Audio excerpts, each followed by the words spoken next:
hard for you. You know, if we're going to be stripped down, we can't just strip in public, right? We have stepped into the dressing room of the King. You have stepped into the dressing room of the King, where it's safe. It's safe from the outside world. And what God's going to do today is He's going to activate a shift that hell cannot hinder and you can no longer resist. Hey. He is activating a shift in how you see yourself. Because how you see yourself, what you wear matters. I was doing some spring cleaning a few weeks ago, and I don't know about you, but I love to get in there and just get that spring cleaning going. And as I was cleaning, you know, I had the music going. Girl, I was in my sweatpants. I was in my ripped up t-shirt. I had no makeup on. And the big joke with my son is I have a 17-year-old son that lives at home with me. And, you know, as I've gotten older, my hair has not turned gray, but guess what? My eyebrows have turned white. And so my eyebrows, when I don't have, when I don't draw these things on, he calls me Casper. I look like there's nothing there. You know, I constantly look like this. And so I did not have my eyebrows on. I didn't have my eyelashes on. I was in my ripped up t-shirt. I was in my sweatpants, and I was looking kind of raggedy. But I didn't care because I was cleaning. You know, I wasn't just cleaning, I was deep cleaning. And I was into it. And I got down to one bathroom left. Just one. The whole house was, it was smelling good. It felt good. I knew, you know, my sheets were clean, and I was so excited. I was going to have my house clean. And I was down to one bathroom. And would you believe I ran out of toilet cleaner? I had one bathroom to go, and I ran out of toilet cleaner.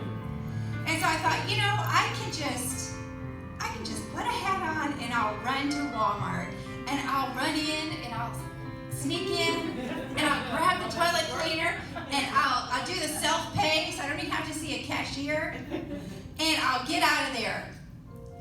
And girl, would you believe that that's the day when I saw, you know, 3 or 4 people that I was looking like this. Hey, how you doing?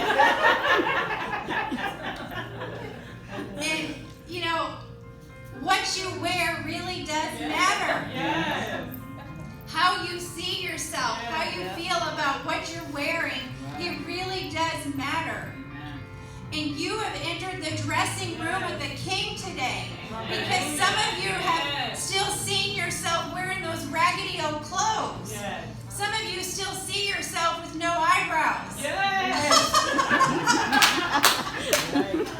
But I'm telling you, when you walk out of here today, you're going to have on something new, because God has a job for you to do. It's no accident that you're here today. It's no accident that you're here today. It's no accident that you're here today. God has something to say to you because He has a job for you to do. It's no accident that you're here today, because God has a job for you to do, and you can't do it in the fullness of what you can't stand in the fullness of what He's called you to do if you don't see it. He needs you to see it. It's not prideful. It's not arrogant, but He needs you to see the value that He's placed inside of you. He needs to see the royal garb that He has given you. And you know, a lot of times He's given us the royal garb, but we leave it laying we leave it laying on the bed, or we leave it hanging in the closet. And that's not good enough anymore. And I'm telling you that I'm on a mission to help women put on the royal garb that they have been called to wear and to do the job that He's called them to do. But before you can put on the royal garb, you've got to take off the old raggedy clothes.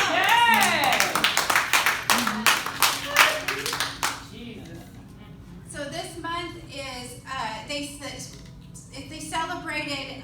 We celebrated Purim, which is the Jewish holiday, and that celebrates when Esther, the book of Esther, what happened in the salvation of the Jews. And so we're going to be talking about Esther for a little bit today, because Esther was a little orphan girl. She had suffered great loss in her life. And I know there's some women here that have suffered great loss today. And God told me that when I walked in, God showed me that there's been a spirit of disappointment, that there's been a spirit of disengagement, of disillusionment. And some of your disappointment has been, you've been disappointed by people, but guess what? Some of you felt disappointed by God. And that's what God, He's going to shift that disappointment into a divine appointment today. Esther, she was a little orphan girl. You know what her name was? Before her name was Esther, her name was Hadassah. And Hadassah means myrtle tree. And the myrtle tree was a sign of God's promise. And sometimes all you've got is the promise. Yeah. That's all you've got to hang on to. But you hang on to that promise. Because guess what? Hadassah's name was changed into Esther. And Esther means star, elevated one. The one that has the authority to write it out the way she wanted it to look.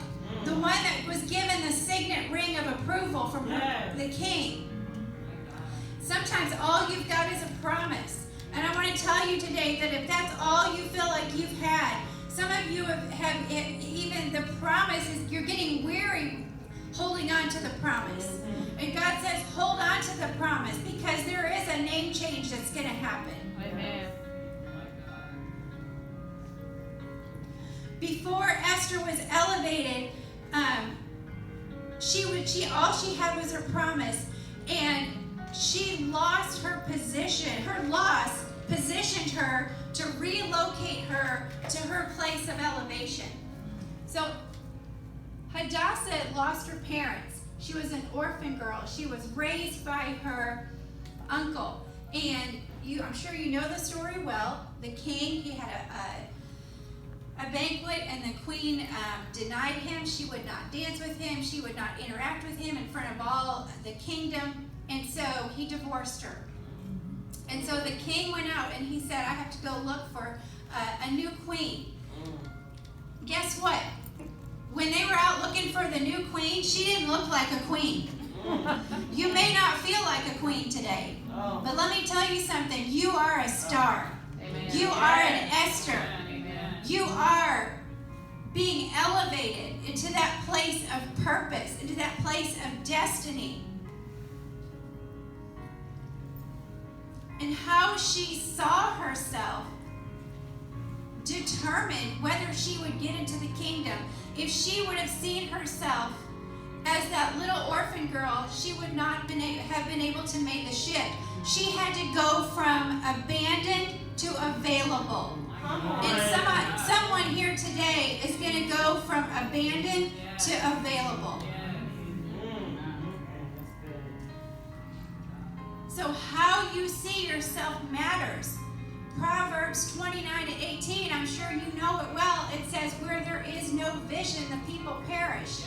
Guess what that word means? In one translation, it says, where there is no vision, the people run amok. Where there is no vision, when you don't see the call of God is on your life and the value that you hold and the healing that you're here to bring, then if you don't see that, if that's not your vision, then guess what? You run amok. You're like the circus act, running over here and keeping these plates spinning and keeping these plates spinning over here. You're on the hamster wheel. And so what you see matters, and God is going to begin to align your vision with how He sees you today. Because you have to see yourself the way that he sees you in order for you to do what he's called you to do.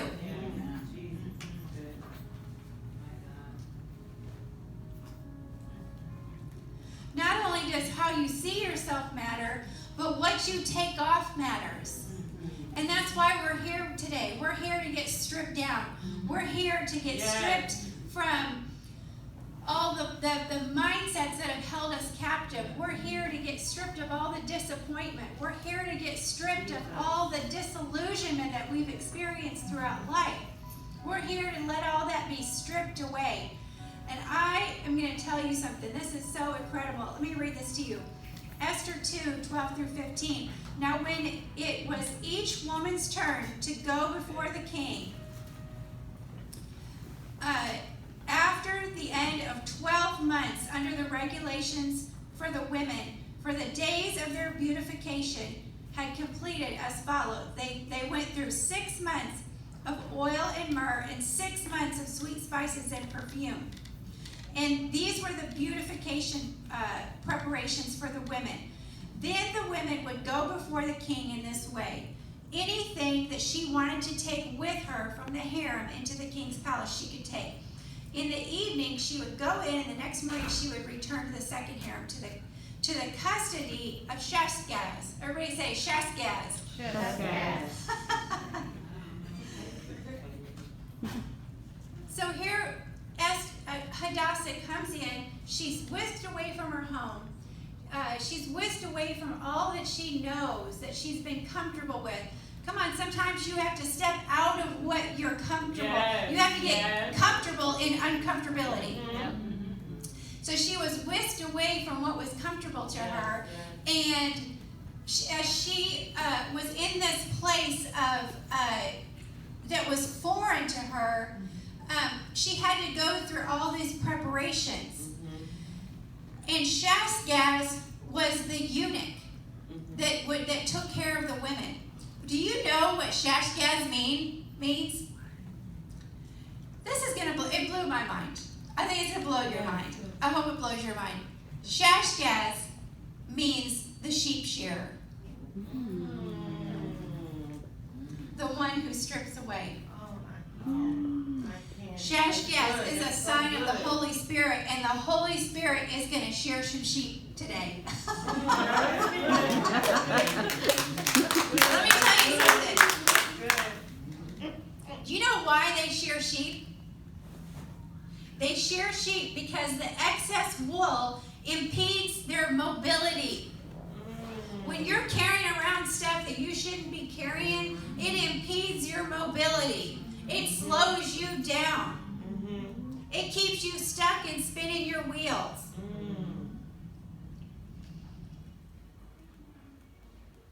Urine and feces and other materials can be trapped in the wool, attracting maggots and other pests.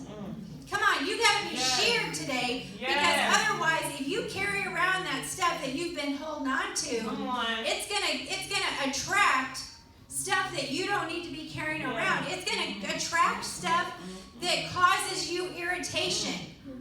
It's gonna attract stuff that makes you sick. It's gonna attract stuff that keeps you unhealthy. When a sheep carries around large amounts of wool, they become immobilized by physical obstacles. Some of you have been letting the obstacles in your way keep you stuck. And God's going to shear it off so that you can move faster. He's going to shear it off so that things can come in alignment in your life a lot faster.